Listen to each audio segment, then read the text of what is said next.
Hello students, पिछले कालखंड में हमने हाइड्रोकार्बन के रसायन अंतर्गत बेंजीन की संरचना में दो सिद्धांत के बारे में पढ़े थे। सबसे पहला रिंग संरचना या जो केकुले द्वारा प्रस्तावित है या उसी को केकुले संरचना भी कहते हैं। दूसरा अनुनाद संरचना। आज बेंजीन की संरचना का तीसरा सिद्धांत आणविक कक्षक सिद्धांत। बेंजीन की संरचना का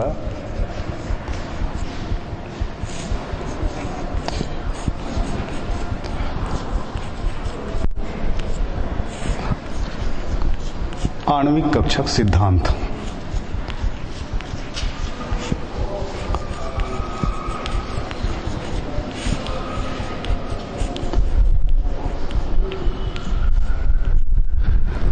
केकुले द्वारा प्रस्तावित सूत्र में हम जानते हैं बेंजीन की इस प्रकार की संरचना होती है।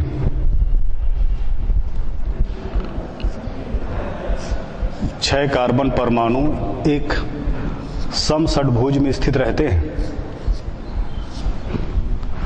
और प्रत्येक कार्बन पर एक एक हाइड्रोजन परमाणु स्थित रहता है।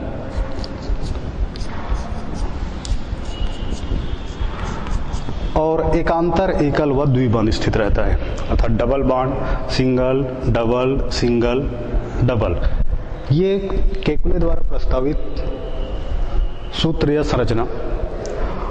आणविक कक्षक सिद्धांत के अंतर्गत हम देखेंगे कि बेंजीन में जो कार्बन परमाणु हैं उनमें कौन सा संकरण पाया जाता है, कितने संकृत कक्षक बनते हैं और उन संकृत कक्षकों की व्यवस्था क्या होती है, फिर उनमें अतिव्यापन किस प्रकार का होता है। हम जानते हैं कार्बन परमाणु में संकरण का निर्धारण जो है सिग्मा बंधों की संख्या द्वारा किया जाता है। जैसे कि बेंजीन की संरचना में हम देखते हैं कि प्रत्येक कार्बन परमाणु के पास जो चार बंध हैं उसमें से सिग्मा पाई, ये सिग्मा, ये सिग्मा।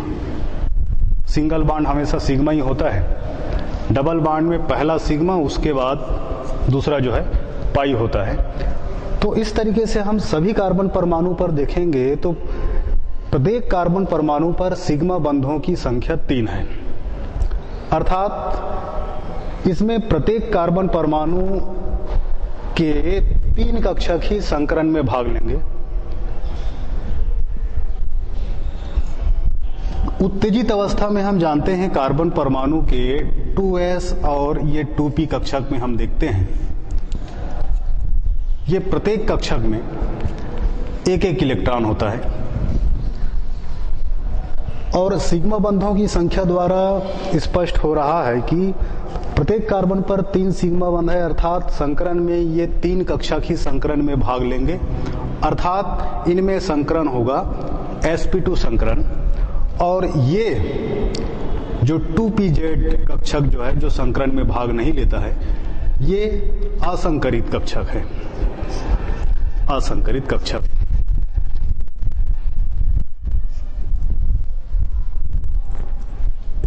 अर्थात बेंजीन के प्रत्येक कार्बन परमाणु जो है sp2 संकरित अवस्था में रहते हैं।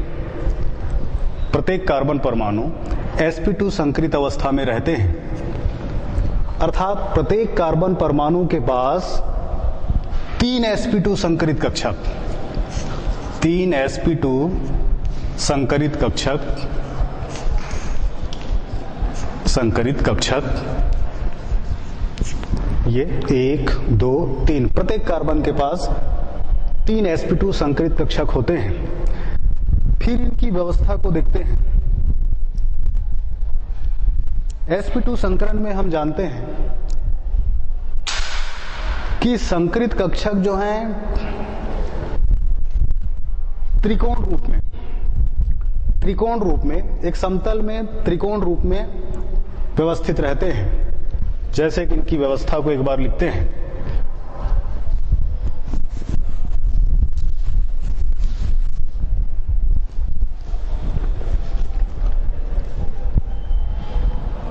ये 6 पॉइंट बना देते हैं, ये बिंदु बना देते हैं।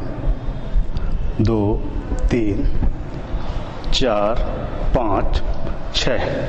ये 6 बिंदु जो हैं कार्बन परमाणु की स्थिति को व्यक्त करते हैं। प्रत्येक कार्बन पर 3 sp2 संकरित कक्षक, एक,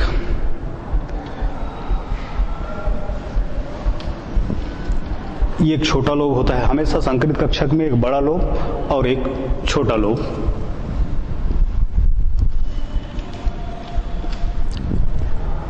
ये इस कार्बन के 3 sp2 संकरित कक्षकों की व्यवस्था इस कार्बन का बना लेते हैं।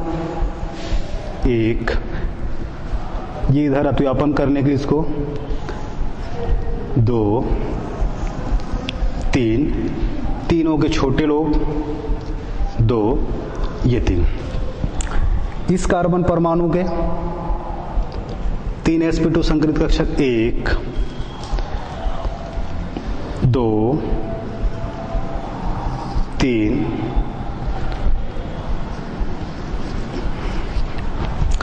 इस कार्बन परमाणु के 3 sp2 संकरित कक्षक आपस में 120 अंश का कोण बनाते हुए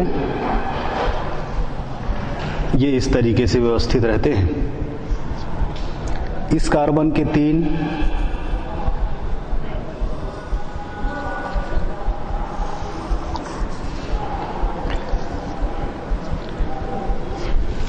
इस कार्बन के 3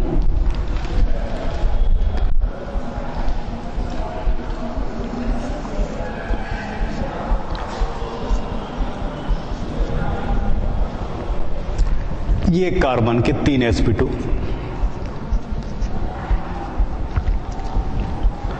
ये इस कार्बन के 3 sp2,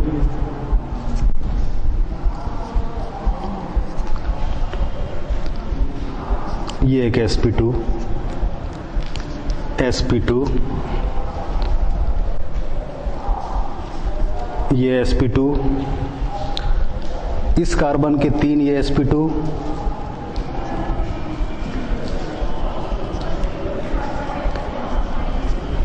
इस कार्बन की ये 3 sp2,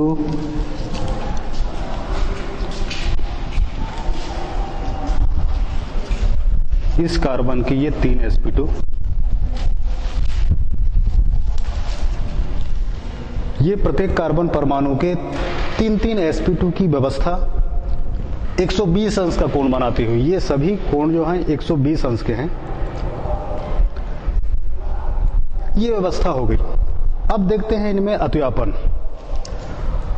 प्रत्येक कार्बन परमाणु अपने 2 sp2, 1, 2 sp2 संकरित कक्षक द्वारा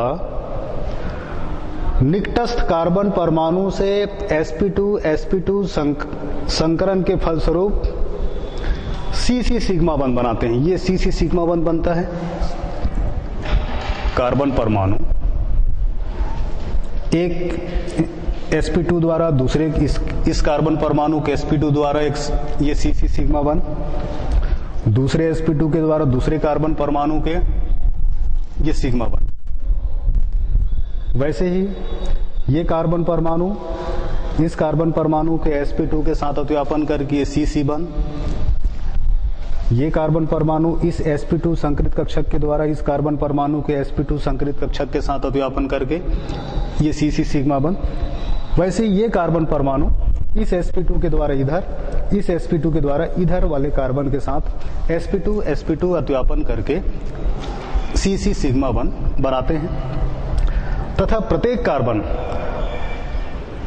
अपने एक शेष एक sp2 संकरित कक्षक जो होता है, ये वाला सभी कार्बन परमाणु की ये संकरित कक्षक जो है ये शेष है, उस sp2 संकरित कक्षक द्वारा हाइड्रोजन परमाणु के s कक्षक के साथ अतिव्यापन करके ये हाइड्रोजन परमाणु के s कक्षक के साथ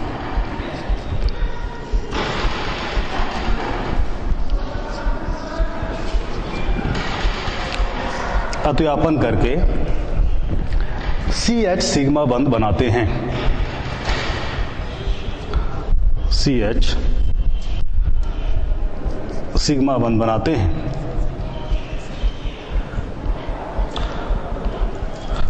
ये CH सिग्मा बंध बनाते हैं। इस प्रकार से एक समषटभुज की रचना होती है जिसका आंतरिक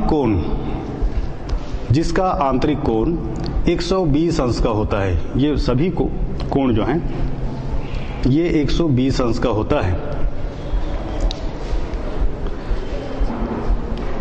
ये 120 अंश। तो ये हो गया संकृत कक्षकों में अतिव्यापन। संकृत कक्षकों में अतिव्यापन के फलस्वरूप ये समषटभुज की रचना हुई।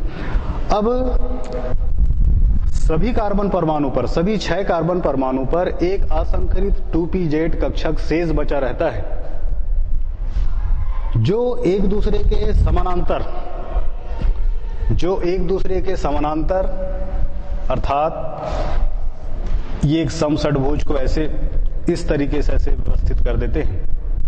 ये समषटभुज जो असंकृत कक्षक के दोनों लोब उपस्थित रहते हैं जो एक दूसरे के समानांतर, ये इसके समानांतर, ये इस तरीके से व्यवस्था होती है, एक ऊपर और एक लोब जो है नीचे। ये इस कार्बन परमाणु के sp2 संकृत कक्षक, इस कार्बन परमाणु के sp2 संकृत कक्षक, इस कार्बन परमाणु के sp2 संकृत कक्षक, इस कार्बन परमाणु के sp2 संकृत कक्षक। ये इनकी व्यवस्था होती है अर्थात एक दूसरे के समानांतर और जो वलय जो रहता है, जो रिंग रहता है उसके लंबवत इस तरीके से व्यवस्था होती है, उसके ये लंबवत स्थित रहते हैं। अब इसमें अतिव्यापन देखते हैं। प्रत्येक कार्बन परमाणु अपने असंकरित 2pz कक्षक द्वारा दोनों ओर के कार्बन परमाणु के 2pz कक्षक के साथ समान रूप से अतिव्यापन कर सकता है। ये इधर भी अतिव्यापन कर सकता है, इधर भी अतिव्यापन कर सकता है। अतिव्यापन देखते हैं।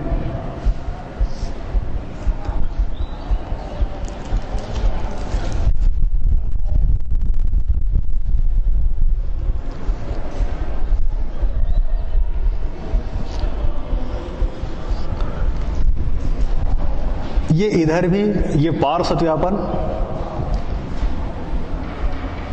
ये इनके साथ ये पार्श्व अतिव्यापन करता है, ये इनके साथ पार्श्व अतिव्यापन करता है, या ये इनके साथ भी अतिव्यापन कर सकता है, ये इनके साथ, ये इनके साथ, ये इनके साथ, अर्थात दूसरी व्यवस्था इनमें अतिव्यापन की।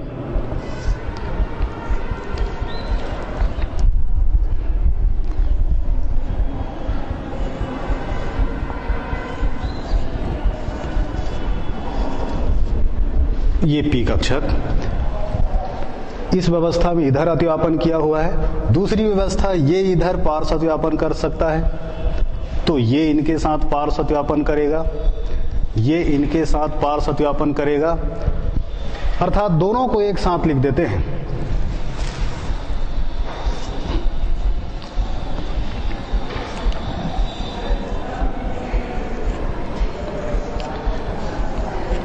इन दोनों व्यवस्था को एक साथ बना देते हैं, अर्थात इस व्यवस्था में ये इधर अतिव्यापन किया तो ये इनके साथ अतिव्यापन करता है, ये इनके साथ अतिव्यापन करता है। दूसरी व्यवस्था में ये इनके साथ अतिव्यापन करता है तो ये इनके साथ अतिव्यापन करता है, और ये पी कक्षक जो है इनके साथ अतिव्यापन करता है, जिसके फलस्वरूप यहां पर एक सतत पाई आणविक कक्षक का निर्माण होता है। ये पाई बंध बनता है, हम जानते हैं जब भी पार्श्व अतिव्यापन होता है पाई बनता है, पाई बंध बनता है। तो एक सतत कंटिन्यू एक पाई आणविक कक्षक का निर्माण होता है जिसमें 6 इलेक्ट्रॉन होते हैं। प्रत्येक कार्बन परमाणु के एक एक इलेक्ट्रॉन, पूरे 6 कार्बन परमाणु के जो सतत पाई आणविक कक्षक जो बनता है उसमें 6 इलेक्ट्रॉन होते हैं, और वे 6 इलेक्ट्रॉन जो हैं किसी विशेष कार्बन पर, जैसे कि यहाँ पर हम ये पाई केवल इन दोनों कार्बन परमाणु पर ही स्थित है, ये पाई इन दोनों पर स्थित है, ये पाई इन दोनों पर स्थित है। ये केकुले संरचना में पढ़े हुए हैं। लेकिन आणविक कक्षक सिद्धांत क्या कहता है कि दोनों ओर समान रूप से अतिव्यापन कर सकता है, तो उससे एक सतत पाई आणविक कक्षक, सतत पाई आणविक कक्षक का निर्माण होता है जिसमें 6 इलेक्ट्रॉन होते हैं और ये जो है किसी विशेष कार्बन पर, जैसे कि यहाँ पर ये पाई बंध जो है इन दोनों कार्बन परमाणु पर है, वैसे ही ये पाई आणविक कक्षक जो बनता है वो किसी विशेष कार्बन परमाणु पर स्थानीकृत ना होकर विस्थानीकृत रहता है, अर्थात पूरे कार्बन परमाणु पर ये दोलन करते रहता है। अर्थात इसी कारण इस पाई आणविक कक्षक को ये ऐसे ना बनाकर ये गोला बना देते हैं, जिसमें से एक जो है पाई आणविक कक्षक ऊपर ये इस तरीके से इनकी व्यवस्था होती है। एक ये ऊपर जो अतिव्यापन किया हुआ है वो ऊपर एक गोला बनता है, अर्थात इसको हम इस तरीके से बना सकते हैं।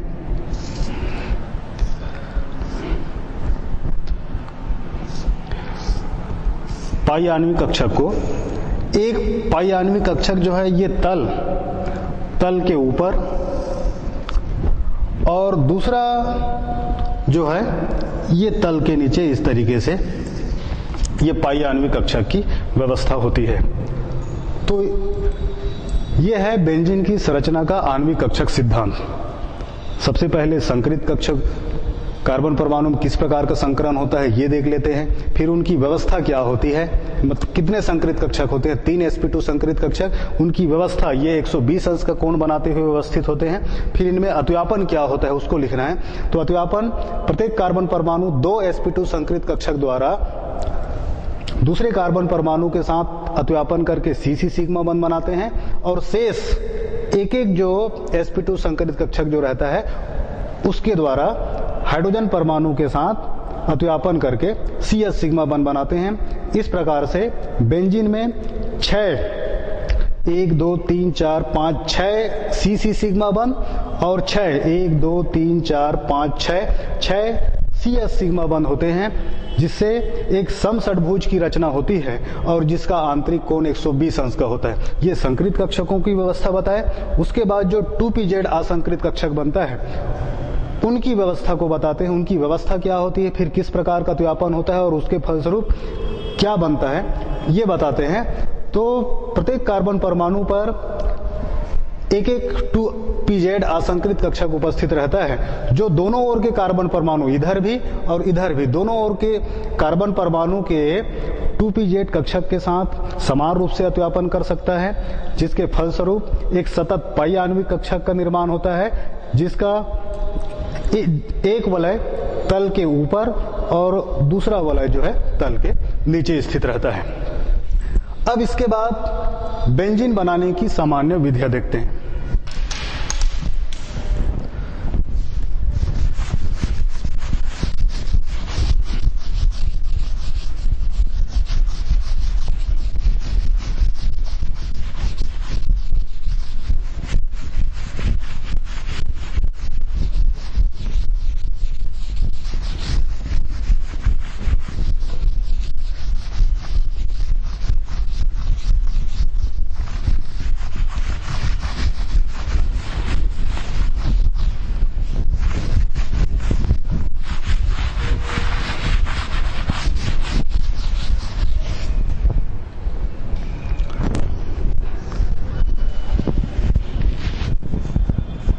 बेंजीन बनाने की सामान्य विधियां।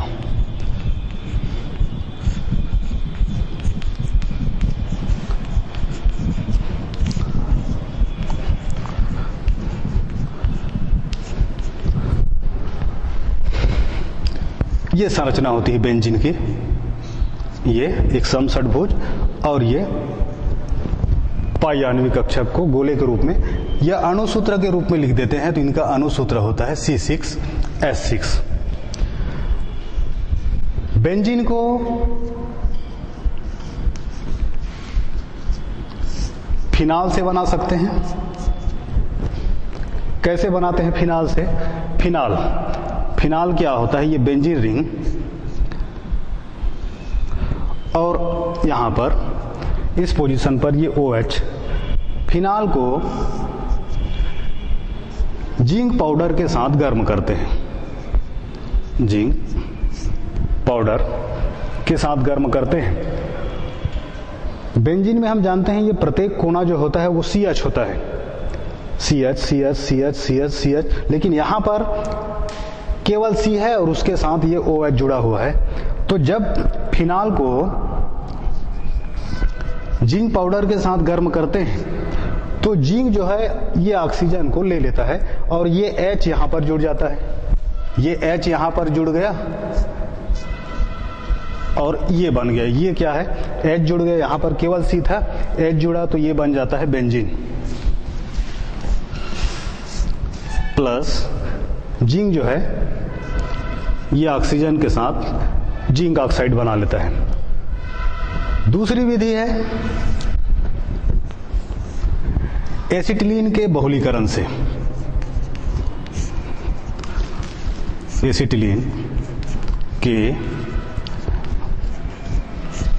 बहुलीकरण से हम जानते हैं एसिटिलीन का अणु सूत्र लिख देते हैं सीधे, C2H2।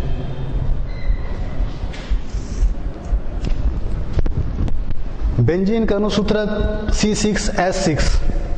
यहां पर कार्बन 2 है, हाइड्रोजन 2 है, अर्थात इसको 3 से गुना कर देते हैं तो दोनों 6-6 हो जाते हैं। अर्थात एसिटिलीन के 3 अणु जो हैं आपस में बहुलीकृत होकर C6H6 अर्थात बेंजीन बनाते हैं। तीसरी विधि है ग्रिग्नार्ड अभिकर्मक से। ग्रिग्नार्ड अभिकर्मक से। ग्रिग्नार्ड अभिकर्मक में ये जो मूलक होता है ये मूलक एरिल मूलक होगा, C6H5 RMgX। ग्रिग्नार्ड अभिकर्मक RMgX होता है जिसमें R एल्किल भी हो सकता है, लेकिन यहां पर एरिल मूलक Mg। X हैलाइड में कोई सा भी हैलाइड, इनका जल अपघटन कराते हैं H2O। तो C6H5 में ये जल टूट जाता है, अर्थात इनका अपघटन हो जाता है H और H+OH-। H+ इनके साथ जब संयुक्त हो जाता है, इनकी वैलेंसी एक कम हो जाती है, ये टूट जाने से तो H यहां पर जुड़कर C6H6 और ये टूट जाने पर मैग्नीशियम की संयोजकता एक कम हो जाती है। तो मैग्नीशियम की संयोजकता 2 होती है, एक Cl जुड़ा हुआ है और दूसरी संयोजकता को कंप्लीट करता है यहां पर जो OH बचता है। तो ये इस तरीके से ये बेंजीन का निर्माण होता है। तो ये 3 सामान्य विधियां बेंजीन बनाने की फिनाल से बना सकते हैं, एसिटिलीन के बहुलीकरण से बना सकते हैं, ग्रिग्नार्ड अभिकर्मक से बना सकते हैं। तो इस तरीके से ये 3 विधियां। यहां पर एक चीज और देख लीजिए, एसिटिलीन के बहुलीकरण से अर्थात यहां पर ये कंडीशन, ये जो है उच्च ताप पर एसिटिलीन के बहुलीकरण से ये बनता है। इसके बाद तीसरा है बेंजीन की रासायनिक अभिक्रिया।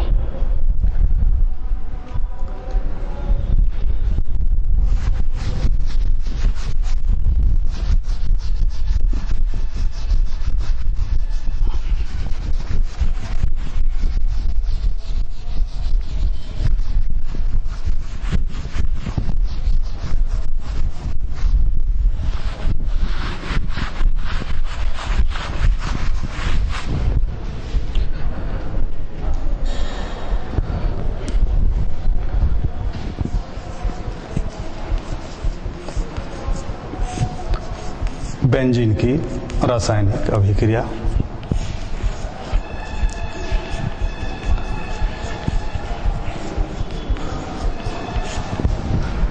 बेंजीन की रासायनिक अभिक्रिया के अंतर्गत हम 4 प्रकार के रासायनिक अभिक्रिया बेंजीन जो है मुख्य रूप से प्रदर्शित करते हैं। हैलोजनीकरण,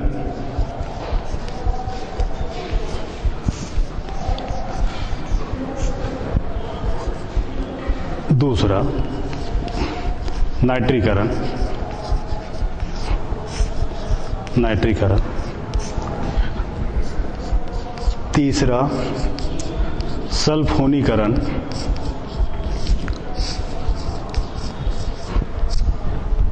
और चौथा एल्किलीकरण, एल्किलीकरण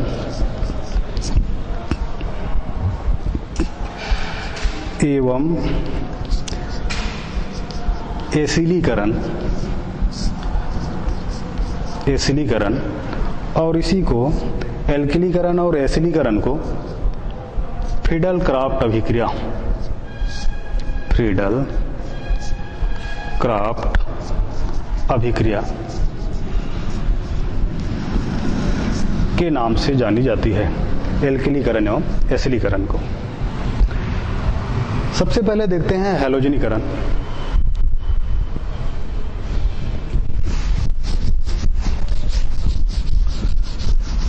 हैलोजनीकरण से तात्पर्य बेंजीन के हाइड्रोजन परमाणु का, बेंजीन के हाइड्रोजन परमाणु का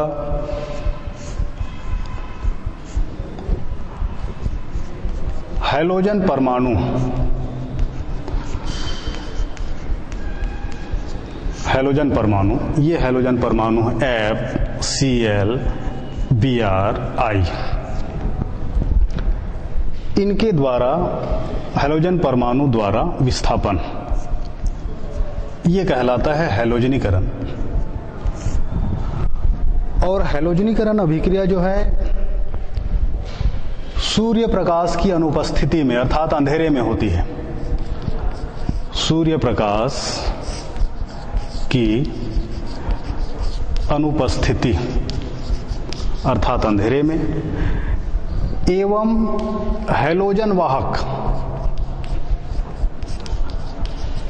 हैलोजन वाहक की उपस्थिति। एल्युमिनियम और आयरन ये दोनों हैलोजन वाहक होते हैं अर्थात AlCl3 या Br3, क्लोरीनीकरण कराने पर Cl3, ब्रोमीनीकरण कराने पर Br3 FeCl3, इनकी उपस्थिति में संपन्न होती है। अभिक्रिया देखते हैं। बेंजीन क्लोरीनीकरण कराते हैं, बेंजीन के हाइड्रोजन परमाणु का क्लोरीन द्वारा प्रतिस्थापन कराते हैं, तो Cl2 से अभिक्रिया कराते हैं। हैलोजन वाहक ये हो जाएंगे FeCl3 या AlCl3। सूर्य प्रकाश की अनुपस्थिति में अर्थात अंधेरे में, डार्क अंधेरे में, तो यहां पर जो CH होता है वहां का हाइड्रोजन परमाणु निकल जाता है और उसके स्थान पर ये Cl जुड़ जाता है, प्लस जो H निकलता है वो दूसरे Cl के साथ ये बनाता है HCl। ये जो यौगिक बनता है इसका नाम है क्लोरोबेंजीन। उसी प्रकार से ब्रोमीन द्वारा बेंजीन के हाइड्रोजन परमाणु का ब्रोमीन द्वारा प्रतिस्थापन कर सकते हैं।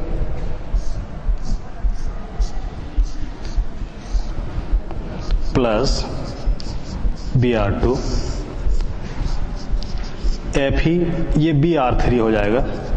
ब्रोमीनीकरण कराते हैं तो Br3 Al Br3, डार्क में अंधेरे में, तो यहां का हाइड्रोजन निकल जाता है और उसके स्थान पर Br जुड़ जाता है, ये Br, और जो दूसरा Br है वो जो H निकलता है उसके साथ HBr बनाता है और इस तरीके से ये जो यौगिक बनता है इसका नाम ब्रोमोबेंजीन।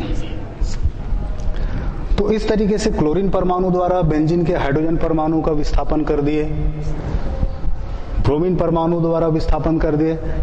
फ्लोरीन परमाणु द्वारा विस्थापन जो है ये डायरेक्ट नहीं होता है, अर्थात बेंजीन की F2 से डायरेक्ट क्रिया नहीं करा सकते हैं, अप्रत्यक्ष रूप से क्रिया कराकर फ्लोरीनीकरण, अप्रत्यक्ष रूप से अर्थात किसी यौगिक से, जैसे बेंजीन की AgF2 से क्रिया करा दी, तो यहां से F जो है ये यहां पर विस्थापन अभिक्रिया होती है फ्लोरीनीकरण में। आयोडीनीकरण देखते हैं। बेंजीन का आयोडीनीकरण आयोडिक अम्ल की उपस्थिति में होती है। जैसे कि यहां पर इनमें, इन दोनों में क्लोरीनीकरण और ब्रोमीनीकरण में ये कंडीशन होती है। बेंजीन का आयोडीनीकरण इस रूप में भी लिख सकते हैं, अणुसूत्र के रूप में C6H6 प्लस I2, ये गर्म किए तो एक H निकल जाता है, C6H5, I जुड़ जाता है और ये H जो निकलता है वो दूसरे I के साथ ये HI बना लेता है। लेकिन यहां पर आयोडिक अम्ल HiO3 इनकी उपस्थिति में संपन्न होती है। ये क्यों इनकी उपस्थिति में संपन्न होती है? क्योंकि आयोडिक अम्ल जो है अभिक्रिया में बने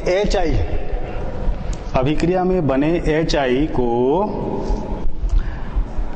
I2 में ऑक्सीकृत कर देती है।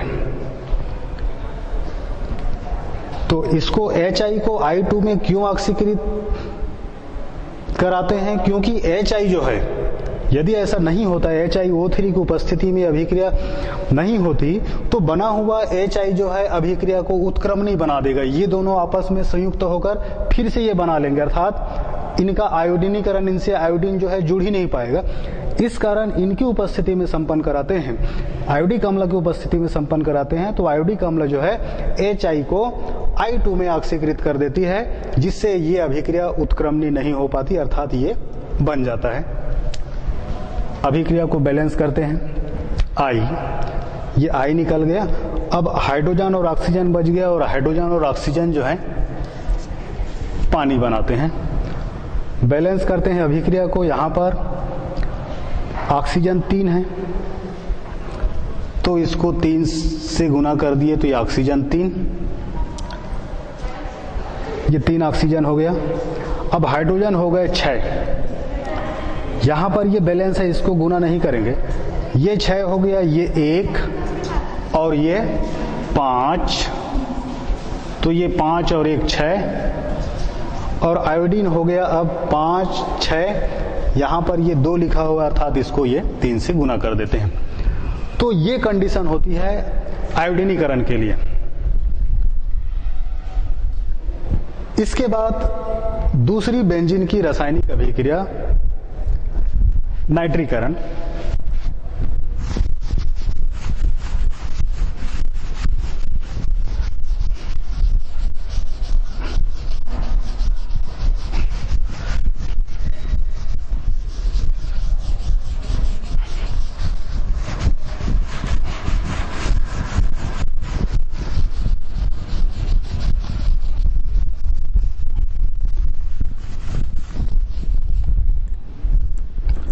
नाइट्रीकरण दूसरी अभिक्रिया,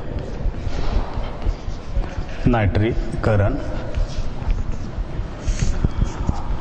बेंजीन के नाइट्रीकरण से तात्पर्य बेंजीन के हाइड्रोजन परमाणु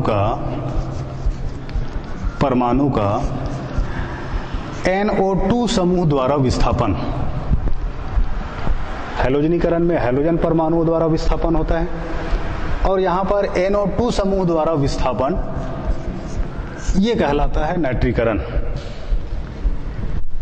बेंजीन के नाइट्रीकरण करने के लिए बेंजीन को सांद्र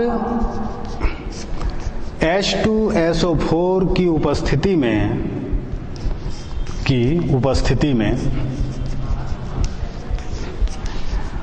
नाइट्रिक अम्ल के साथ गर्म किया जाता है, और इसके फलस्वरूप बनता है नाइट्रोबेंजीन।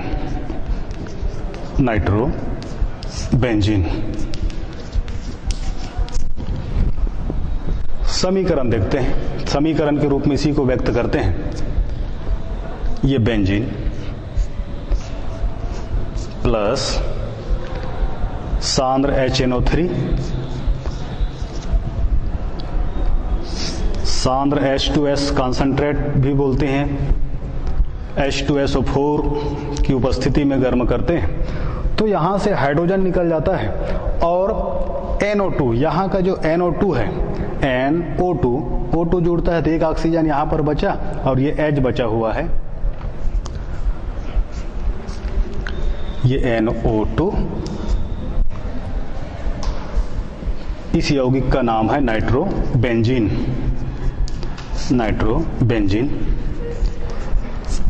और यहां से जो H निकलता है जिसके स्थान पर NO2 जुड़ा, ये बचे हुआ जो HO है, हाइड्रोजन ऑक्सीजन के साथ हमेशा ये पानी H2O के रूप में ये पृथक हो जाता है। तो ये है बेंजीन की नाइट्रीकरण अभिक्रिया। तीसरी अभिक्रिया सल्फोनीकरण।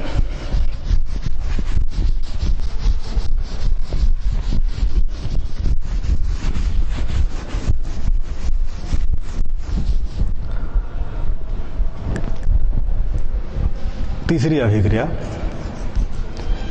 सल्फोनीकरण। सल्फोनीकरण से तात्पर्य होता है बेंजीन के हाइड्रोजन परमाणु का सल्फोनिक अम्ल समूह, सल्फोनिक अम्ल समूह, सल्फोनिक अम्ल समूह SO3H, इनके द्वारा विस्थापन सल्फोनीकरण कहलाता है। और बेंजीन का सल्फोनीकरण करने के लिए बेंजीन को सांद्र H2SO4 के साथ गर्म करते हैं, सांद्र H2SO4 के साथ गर्म किया जाता है और इसके फलस्वरूप जो यौगिक बनता है उसका नाम है बेंजीन सल्फोनिक अम्ल, बेंजीन सल्फोनिक अम्ल। समीकरण के रूप में देखते हैं, समीकरण, ये बेंजीन को सांद्र H2SO4 के साथ गर्म करते हैं,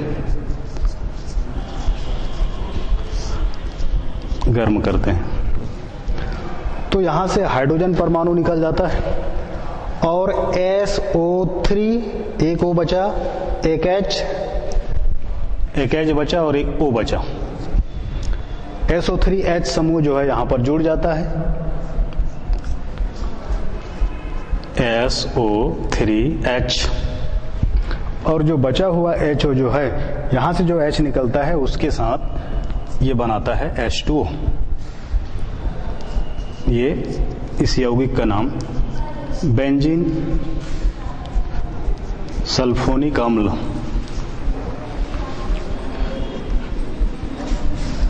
ये तीसरी रासायनिक अभिक्रिया बेंजीन की सल्फोनीकरण अभिक्रिया।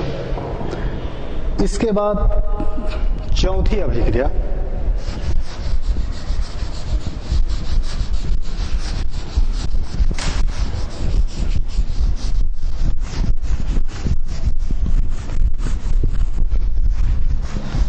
एल्किलीकरण, एल्किल समूह द्वारा प्रतिस्थापन, एसिलीकरण, एसिल समूह द्वारा प्रतिस्थापन। एल्किलीकरण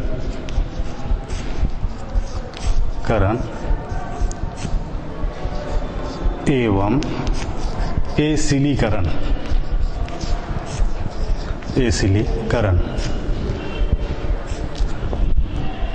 या इसी को फ्रीडल क्राफ्ट अभिक्रिया, एग्जाम में फ्रीडल क्राफ्ट अभिक्रिया के नाम से पूछा जाता है। फ्रीडल क्राफ्ट अभिक्रिया।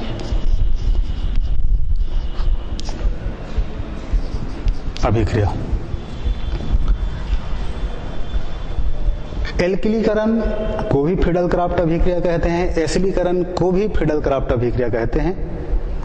एल्किलीकरण से तात्पर्य होता है बेंजीन के हाइड्रोजन परमाणु का एल्किल समूह द्वारा विस्थापन,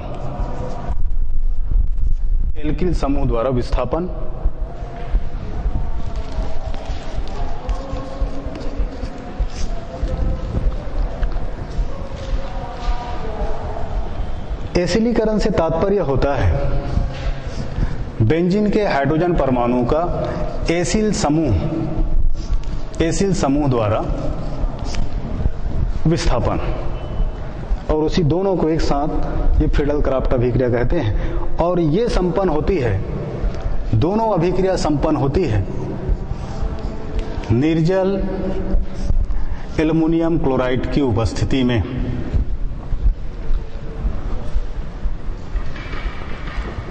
एल्किलीकरण अभिक्रिया का समीकरण देखते हैं। एल्किलीकरण कराने के लिए बेंजीन की अभिक्रिया जो है किसी एल्किल युक्त यौगिक अर्थात एल्किल हैलाइड बेंजीन की अभिक्रिया किसी भी एल्किल हैलाइड जैसे कि एल्किल मेथिल क्लोराइड निर्जल एल्युमिनियम क्लोराइड की उपस्थिति में, तो यहां से हाइड्रोजन निकल जाता है और ये एल्किल समूह CH3 और दूसरे एल्किल हैलाइड भी हो सकता है। यहां पर इसमें मेथिल क्लोराइड, एल्किल हैलाइड का नाम मेथिल क्लोराइड है,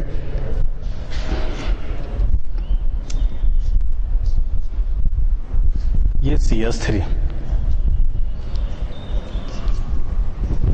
और जो H निकलता है वो Cl के साथ HCl बनाता है।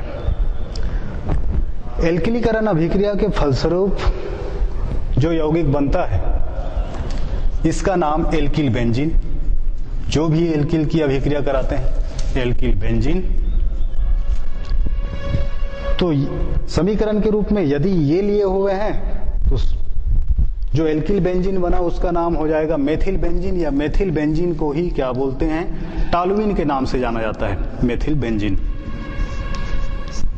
टॉलुइन।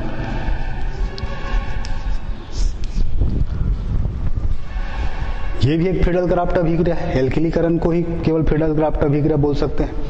या दोनों समीकरण जो है या दोनों को एक साथ लिख सकते हैं, ये बेंजीन प्लस एसिलीकरण कराने के लिए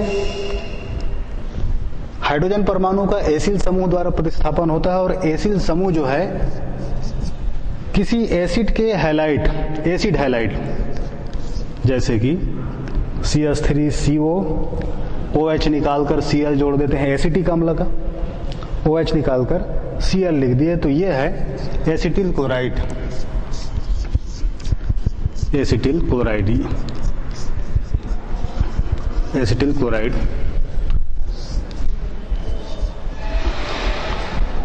निर्जल एल्युमिनियम क्लोराइड की उपस्थिति में। तो ये एसिड समूह जो होता है, एसिड समूह या उसी को एसिल भी बोलते हैं,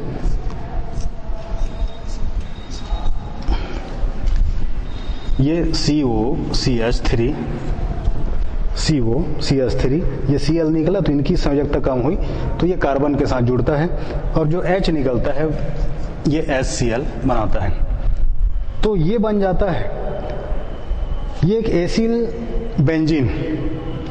इस एसिल बेंजीन का नाम चूंकि CO है, ये कीटोनिक समूह है, कीटोनिक समूह है अर्थात ये कीटोन है, तो इसका नाम एसिटोफिनोन, इस यौगिक का नाम एसिटोफिनोन। तो ये है फ्रीडल-क्राफ्ट अभिक्रिया, अर्थात क्या कि निर्जल एल्युमिनियम क्लोराइड की उपस्थिति में जब बेंजीन की अभिक्रिया एल्किल हैलाइड से या एसिड हैलाइड से होती है तो क्रमशः एल्किल बेंजीन अभिक्रिया में जब लिखेंगे, थ्योरी लिखेंगे तो एल्किल बेंजीन कोई से भी बन सकता है, एल्किल बेंजीन एवं एसिल बेंजीन बनता है, और ये इनका समीकरण। इसके बाद देखते हैं बेंजीन के उपयोग।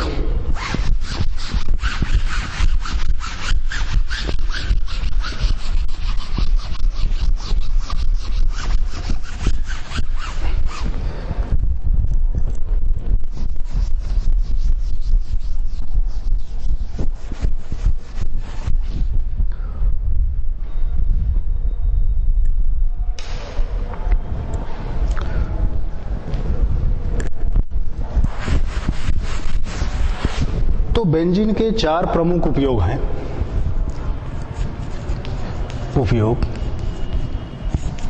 पहला, प्रयोगशाला में अभिकर्मक के रूप में। प्रयोगशाला में अभिकर्मक के रूप में इनका उपयोग किया जाता है। अभिकर्मक अर्थात किसी से क्रिया कराने के लिए। दूसरा, निर्जल धुलाई में, बिना जल की धुलाई करना है तो बेंजीन से भी धुलाई की जा सकती है निर्जल धुलाई में। तीसरा उपयोग होता है पावर एल्कोहल बनाने में। उद्योगों में जहां पर ये पावर एल्कोहल बनता है वहां पर बेंजीन का उपयोग किया जाता है। और चौथा, विलायक के रूप में, अर्थात कई पदार्थों को घोलने के लिए भी इनका उपयोग किया जाता है विलायक के रूप में। तो ये 4 उपयोग हैं बेंजीन के। तो इस तरीके से हम हाइड्रोकार्बन के रसायन अंतर्गत 4 हाइड्रोकार्बन्स के बारे में अध्ययन किए। तो इस तरीके से ये हाइड्रोकार्बन का रसायन है कि रसायन चैप्टर का एंड होता है। धन्यवाद।